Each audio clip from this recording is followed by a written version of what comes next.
Hi friends, నేను మీ శ్రేయభిలాషి JS Babajan. ఈరోజు మనం ఒక చెట్టు మొక్క గురించి తెలుసుకుందాం. ఆ మొక్కను చూస్తే దయ్యాలు కూడా దండం పెడతాయంటారు మన పెద్దలు. ఆ మొక్క ఏంటో, దాని కథా కమిషన్ ఏంటో మనం ఈ వీడియోలో తెలుసుకుందాం. ఆ మొక్క వెతకడానికే మనం ఈ ప్రాంతానికి వచ్చాం. ఇది ఒక చిన్న అటవీ ప్రాంతం. ఈ ప్రాంతంలో ఆ మొక్క దొరుకుతుందన్నారు పెద్దలు. దాన్ని మనం ఇప్పుడు కనిపెడతాం. ఆ మొక్క పేరు తెలుగులో తెలియదు, కానీ ఉర్దూలో కుచ్లెక్ జాడ్ అంటారు. దాన్ని ఎంత వెతికినా ఈ పక్క కనబడట్లేదు. చూద్దాం ముందర ఎక్కడన్నా దొరుకుతుందేమో. దయ్యాలనే దండపేటలు చేసే ఆ వృక్షం ఎక్కడుందో ఇప్పుడు మనం వెతుకుతాం. ప్రకృతిలో సహజ సిద్ధమైన మొక్కల నుంచి మనుషులకి ఆరోగ్యమే కాక వాటితో మనుషులే కాక దయ్యాలు కూడా దండం పెడతాయంటే ప్రకృతి ఎంత వరమో మీరే చూడండి. ఈ మొక్కలు నాగజముడు, బ్రహ్మజముడు అంటారు. కొన్ని అయితే మనకు సముద్ర తీర ప్రాంతాల్లో కనిపిస్తూ ఉంటాయి. వీటిలో ఎర్రటి పండు లాంటి పదార్థం ఒకటి తయారవుతుంది. అది భలే రుచికరంగా ఉంటుంది. ఆ కాలంలో పిల్లలు వాటిని భలే ఇష్టంగా తినేవారు.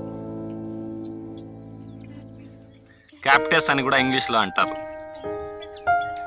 అది కాక ఈ గత 2 రోజుల క్రితం భారీ వర్షం కురవడంతో ఈ చుట్టుపక్కల ప్రాంతాల్లో పచ్చదనం ఎలా పరవళిస్తుందో మీరే గమనించండి.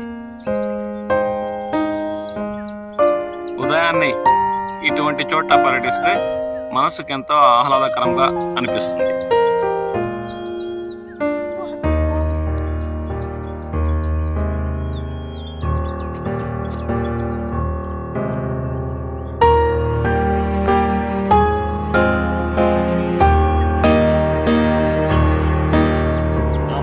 మనం వెతుకుతూనే ఉన్నాం, కానీ ఇటు పక్కల ఎక్కడా లేదు. ఇంకొంచెం ముందరికి వెళ్తాం.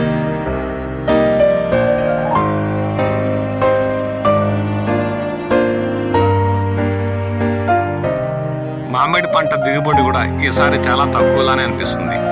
మనం మొక్క కోసం వస్తే మామిడికాయల పంట కూడా కనిపిస్తుంది. అలాగే మామిడి పంట ఈసారి దిగుబడి తగ్గడంతో రైతులకు మంచి ధరలు కూడా లభించేలా ఉంది.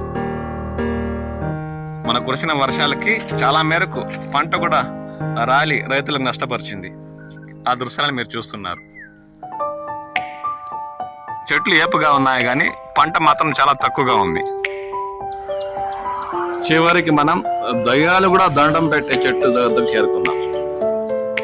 అంటే మామూలుగా మనుషులే భయపడరు మొక్కల కంటే, దయ్యాలు కూడా భయపడతాయా అనేది మీకు అనుమానం ఉండొచ్చు. కానీ ఆనాటి కాలం నుండి ఇది పెద్దల నమ్మకం. ఈ చెట్టు మొక్క తీసుకెళ్ళి మనం ఎక్కువగా దయ్యాలు ఉన్నాయి భయపడే వారి దగ్గర పెడితే వారికి ఆ భయం పోతుందన్నది ఆనాటి నమ్మకం.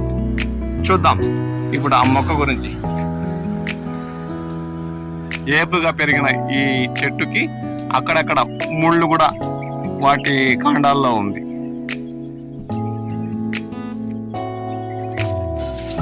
ఈ మొక్కలోని ఒక భాగాన్ని తీసుకెళ్ళి ఇంట్లో కానీ మనకు భయం ఉన్న చోట పెట్టుకుంటే దయ్యాలు రావు అన్నది మన పెద్దల నమ్మకం. ఈ మొక్క ఎక్కువ అటవీ ప్రాంతాల్లో లభిస్తుంది. దీని నామం ఏమిటో నేను చివరిలో చెప్తాను, నాకు కూడా తెలియదు.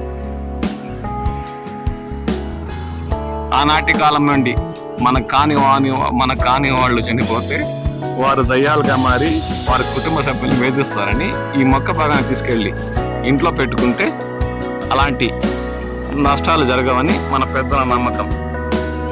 ఏపుగా పెరిగిన ఈ మొక్క పేరు ఉర్దూ భాషలో కుచ్లెక్ జాడ్ అంటారు. ఈ మొక్కనే ఫ్రెండ్స్ ముక్కలుగా చేసుకొని ఇంటి పరిసర ప్రాంతాల్లో పెట్టుకుంటే దయ్యాలు రావంట.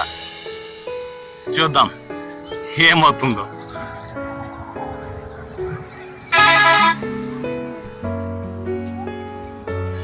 మీకు ఈ మొక్క గురించి తెలిసినట్టయితే, ఈ మొక్కను తెలుగులో ఏమంటారో దాని పేరు కూడా మీకు తెలిస్తే కింది కామెంట్లో కామెంట్ చేయండి.